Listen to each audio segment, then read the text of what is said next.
Hello, world. Welcome to the 278th Climate Change Emergency Protest here in Gettysburg, Pennsylvania. It is May 30th, 2024, and this is number 278. Number 279 will be June 7th, 2024. That'll be next week. Got a ton of kids out here at the Peace Light here on the Gettysburg National Battlefield, so it's kind of loud. Hopefully, you'll be able to hear me. No different than traffic going by. So kids are screaming and stuff, so they're having a good time. We're having a good time here. So right now, Pakistan, speaking of good time, Pakistan and India are at 125 degrees, 125 degree air temperature. India, part of India is at 126 degrees air temperature, 52 degrees Celsius for those around the world.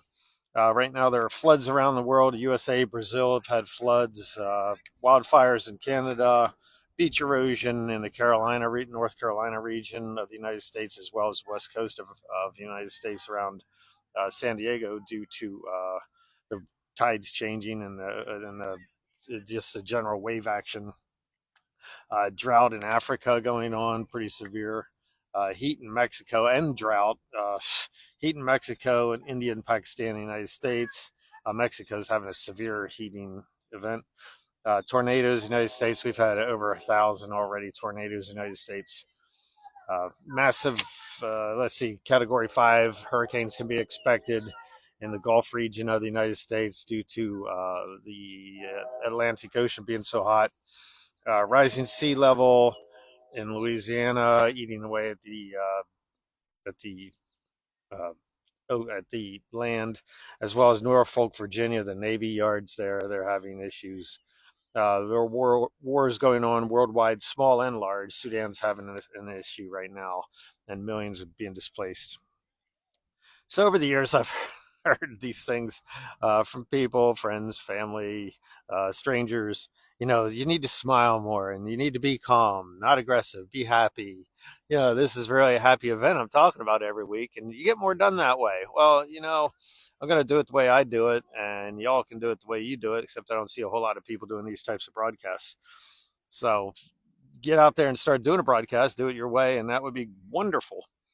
Every generation right now is now involved in this climate change issue going on. And it seems like everyone's waiting till it happens to them, then they'll get involved. And that's not the way to do it. And if you look right now at the Deep South with the tornadoes, the news organizations still aren't talking about climate change, why these massive events of tornadoes are happening.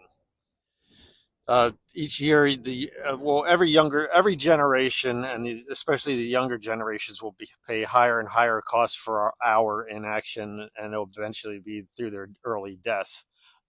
Right now, my generation will get to live out most of their lives, unless you get hit by a tornado or some or other massive heat wave, which could come at any moment. I mean, who knows?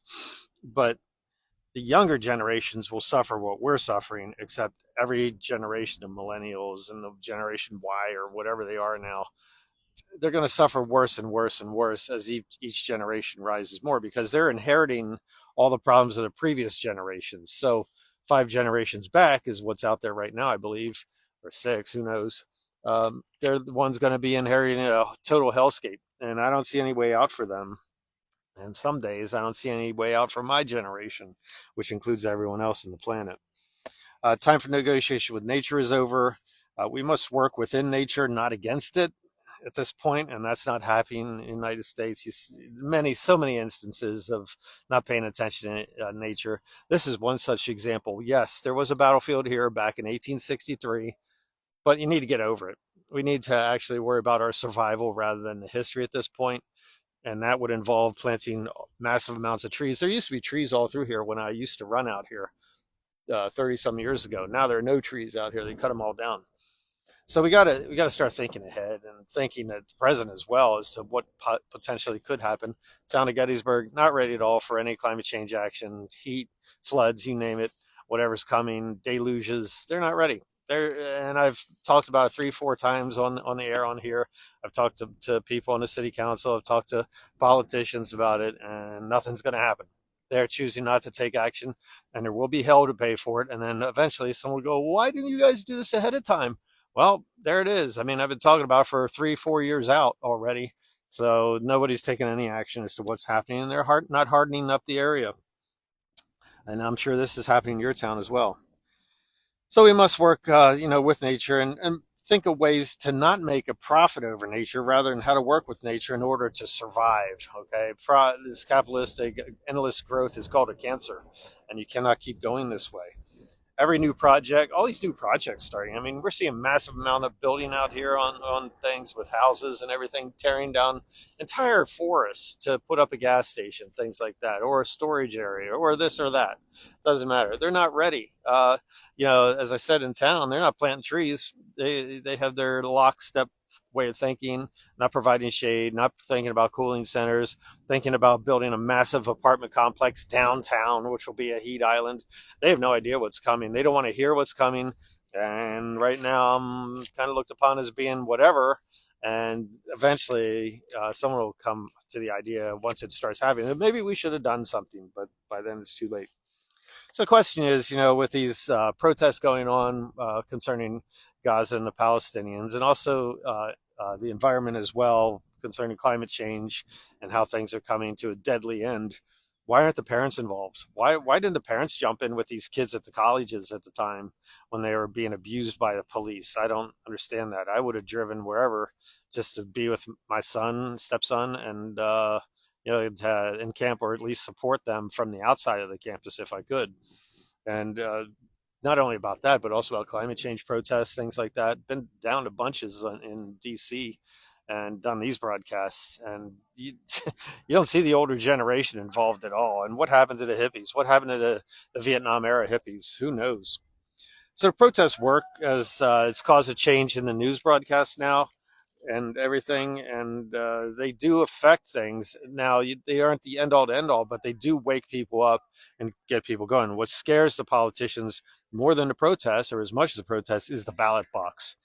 All right. So in November, we have an election coming up, and we have two genocidal, ecocidal maniacs, psychopaths running right now.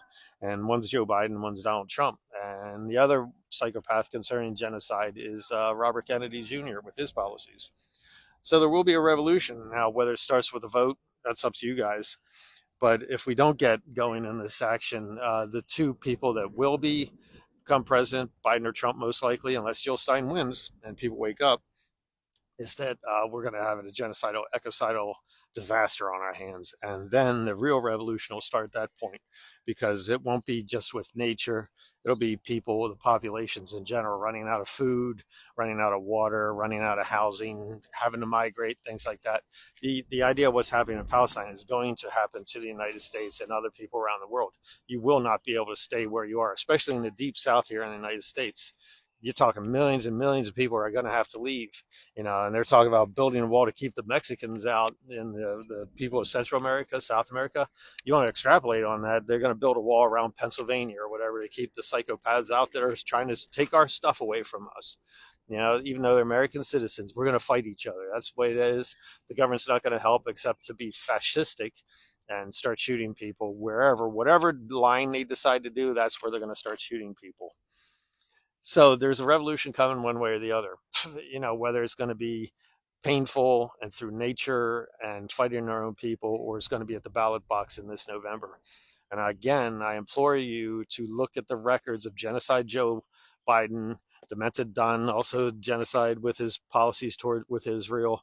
You look at, in fact, his supposed maybe elected or nominated vice president, Nikki Haley, signed artillery shells on Monday, I think it was, telling them basically to go. She signed it with her name and wrote a message on each artillery shell. It's on my Facebook page. Check it out. So we're going around the bend. And as I said on November 11th, back in 2023, we're spending way too much money on war. We're spending over $1 trillion a year on war-related activities, if not more. Plus, we're giving Israel however much, $14 billion so far this year just for weapons, things like that. We're subsidizing oil companies to $7 trillion a year, $19 billion a day. It's insanity what's going on. That was talk number 225, I think, or 250. I don't know what, 255, something like that. That was a while, a while ago. That was in October 11th.